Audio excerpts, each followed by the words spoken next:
இன்னைக்கு அட்டகாசமான புரோட்டீன் சத்து நிறைஞ்ச ஒரு தோசை எப்படி பண்றதுன்னு பார்க்கலாமா? அதுக்கு ஒரு பவுல்ல 1 கப் பச்சை பயிறு, 1 கப் கருப்பு கொண்டக்கடலை, 1 கப் கருப்பு உளுந்து. இதை வந்து தோலெல்லாம் எடுக்க தேவையில்ல, அப்படியே போட்டுடலாம். 1 டீஸ்பூன் வெந்தயம் சேர்த்துட்டு இது நல்லா தண்ணி ஊற்றி வாஷ் பண்ணிட்டு அதுக்கப்புறமா நல்ல தண்ணி சேர்த்து இதை ஊற வச்சுக்கலாம். இதை ஒரு 6 மணி நேரம் நல்லா ஊற வச்சுக்கலாங்க. பாத்தீங்கன்னா 6 மணி நேரம் நல்லா ஊறிடுச்சு. இதை வந்து மிக்சி ஜார்ல சேர்த்து அரைச்சிக்கலாம். நம்ம கிரைண்டர்ல தான் அரைக்கணுன்றதுல மிக்சி ஜார்லயே சூப்பரா அரைஞ்சு வந்துடும். பாருங்க, தண்ணி கொஞ்சமா சேர்த்து இந்த பதத்துக்கு நீங்க அரைச்சு எடுத்துக்கோங்க.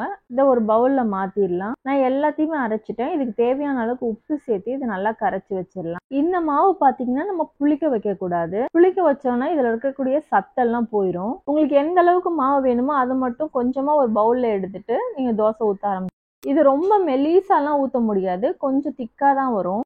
இதுக்கு வந்து ரொம்ப அதிகமா எண்ணெய்லாம் சேர்க்காதீங்க. எண்ணெய் சேர்த்தீங்கன்னா அதோட சத்து எல்லாமே நமக்கு வேஸ்ட் ஆன மாதிரி ஆயிரும். அதுதான் சூப்பரான ஹெல்த்தியான தோசை நம்ம ரெடி பண்ணியாச்சு. இல்ல புரோட்டீன் சத்து பாத்தீங்கன்னா நிறைய இருக்குது. பசங்க பயிர் சாப்பிடலன்னா இந்த மாதிரி நீங்க செஞ்சு கொடுங்க. இதுக்கு நான் தேங்காய் சட்னி தாங்க பண்ணிருந்தேன். காம்பினேஷன் ரொம்ப சூப்பரா இருந்துச்சு. இந்த வீடியோ பிடிச்சிருந்துச்சுன்னா நம்ம சேனலை சப்ஸ்கிரைப் பண்ணி சப்போர்ட் பண்ணுங்க ஃப்ரெண்ட்ஸ். தேங்க்யூ.